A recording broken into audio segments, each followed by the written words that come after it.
You ask Tiger to solve. This deals with linear equations with one unknown.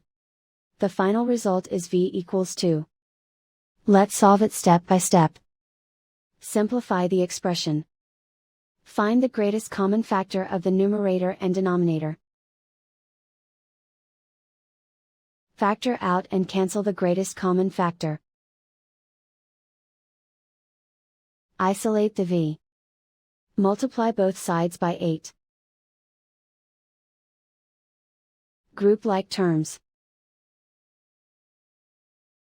Multiply the coefficients. Simplify the fraction.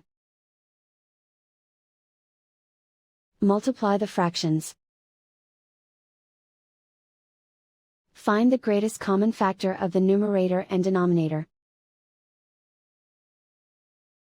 Factor out and cancel the greatest common factor.